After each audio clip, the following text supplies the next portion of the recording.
Di sini izinkanlah saya sedikit berpesan kepada putra-putri kami.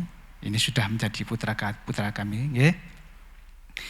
Jadi di sini izinkanlah meskipun tadi sudah dipeseni sama Bapak Penghulu, ya. Tapi di sini saya ada pesan-pesan lagi, ya, sedikit, ya. Yang pertama tadi niat. Nah, ini benar, ya, katanya Bapak Penghulu.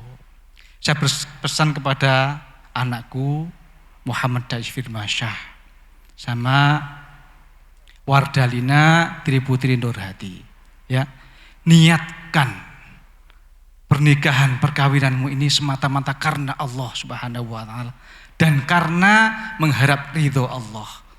Dan yang kedua, niatkan yang kamu lakukan ini adalah melaksanakan sunnah Rasulullah Shallallahu Alaihi Wasallam. Karena niat ini sangatlah pengaruh pada kehidupanmu nanti sehari-hari. Begitu kamu niatmu bagus karena Allah, insya Allah jangan khawatir. Setiap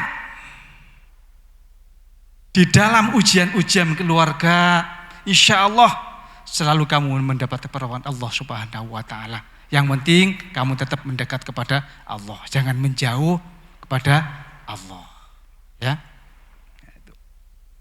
Terus saya berpesan di sini jangan sampai niat Dais sama Muhammad Dais sama Wardalina ini semata-mata karena dunia, karena harta atau tahta, ya, jabatan, atau bahkan karena kecantikan, ataupun juga karena ketampanan. Semua itu akan sirna pada waktunya. Yang kekal adalah di akhirat. Wa mal hayatud dunya illa mata'ul ghurur. Wa mal hayatud dunya, dunia itu adalah mata'ul ghurur.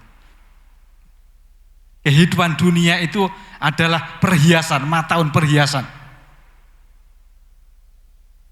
Wa mal hayatud dunya illa mata'ul, dan di situ tidak ada dunia yang di sini bisa menjanjikan. Kecuali di sini mataul ghurur ada memperdayakan. Yang akhiratlah yang kekal dan bisa menjanjikan yang pasti, ya, jangan sampai. Karena ketika niatmu salah, ketika karena kecantikanmu atau ketampanannya, ketika sirnalah itu, begitu sirna rasa cintamu, kasih sayangmu akan sirna juga. Harta juga gitu. Begitu suatu saat harta akan hilang, sirna juga kasih sayangmu. Lenyaplah. Eman-eman. Ya, diingat-ingat. Ya. Kemudian pesan saya yang kedua. Sekarang sudah di akad nikah, ya. Dan saya ini berpesan antara Dais sama Wardalina ini harus bisa saling menutupi aib keluarga. Tutupilah kekurangan dan kelemahan keluargamu. Karena disebutkan di situ di Al-Quran, hunna libasul lakum wa antum libasul lahun. Seorang laki-laki ini atau suami harus bisa menjadi pakaian bagi istrinya. Dan istri juga gitu, harus bisa menjadi pakaiannya seorang suami pada suaminya. Di sini maksudnya adalah di situ harus saling bisa menutupi, jangan sampai aib keluarga dibuka-buka pada orang lain. Insya Allah keluargamu akan bisa tenang dan dijauhkan dari macam-macam fitnah. Ya, diingat-ingat ya. Terus lagi saya berpesan khusus ini kepada anakku Dais. Ya, mulai sekarang kamu menjadi seorang imam dalam keluarga. Jadilah imam yang baik. Seorang imam yang baik harus bisa menata keluarganya dan juga harus menjadi contoh juga yang baik. Karena tidak akan bisa sempurna mendidik seseorang atau keluarga kalau kita sendiri tidak bisa menjadi contoh yang baik. Ya, diingat-ingat. Ya. Jadi mau tidak mau sekarang kamu harus belajar menjadi orang yang baik, imam yang baik. Ya. Terus untuk putriku Wardalina, ini pesan saya juga ya.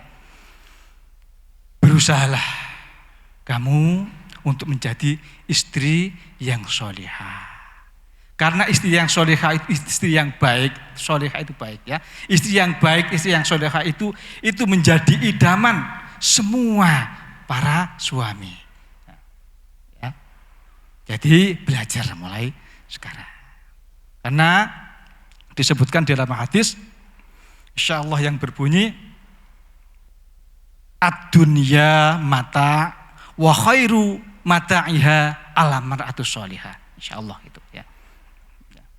Ad-dunya mata, dunia itu mataun adalah perhiasan. Dan sebaik-baiknya perhiasan dunia yaitu adalah istri yang solihah.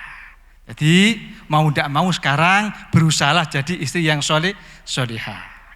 Terus istri yang solihah itu yang bagaimana? Lah, ciri-cirinya itu banyak, ya syaratnya. Cuman di sini intinya ada 4, ya intinya ada 4. Ya. Yang pertama, istri yang solihah itu taat dan patuh pada suami. Nah, taat dan patuhlah pada suami. Kalau disuruh apa, lakukan. Selagi Wardalina anakku mampu bisa. Ya, lakukan dengan baik. Dan juga sebagai suami, jangan juga seenaknya menyuruh istri seenaknya. Padahal istrinya tidak mampu. Tidak boleh, ya. Harus saling menghargai, dikira-kira. Ya. Terus yang kedua, cirinya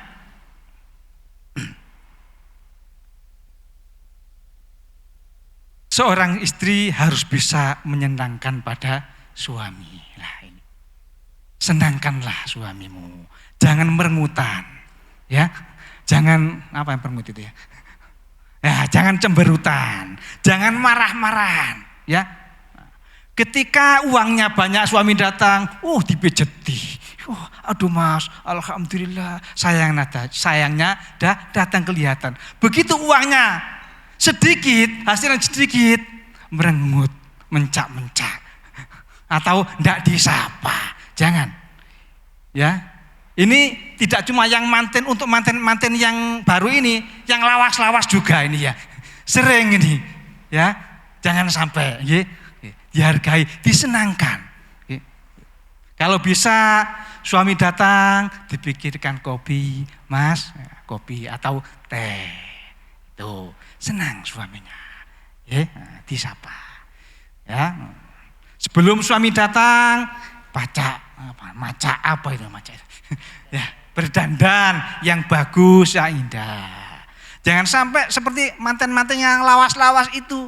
Biasanya dandanannya itu baju yang lama dipakai kadang sudah bolong di sini sedikit. Ya. Baunya juga yang dipakai bau keringet, kadang bau minyak pijet. Ya. Jangan ya. Itu jangan. Suami jenuh. Ya. Jangan. Isi untuk yang tua-tua juga, mantan-mantan.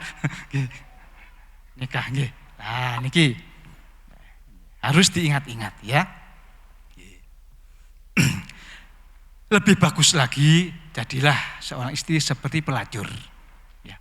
Ketika pelacur tapi untuk suamimu. Pakaian yang apa itu ya? Yang nyetir-nyetir apa yang ya, yang pakaian segini-segini itu, yang kelihatan agak tembus. Nah, itu suami-suami biasanya suka. Ya, sehingga dia tidak lerek-lerek di luar, tapi ngelirik di rumah sudah cukup. seneng kerasan di rumah, malah tidak mau keluar. Ya, lah, ya usahakan. Itu paling bagus. Ya, Mas, ditarik istrinya. Mau apa ndak? Kersa napa mboten? Lah, ambek kipas-kipas. Mas, kersa napa mboten? Lah, niki istimewa. Ya. Tidak semua juga bisa. Biasanya yang tua-tua gini, wah malu, sudah tua. Ya, ndak harus gitu, ya. Memang seharusnya kewajibannya menyenangkan suami. Ya.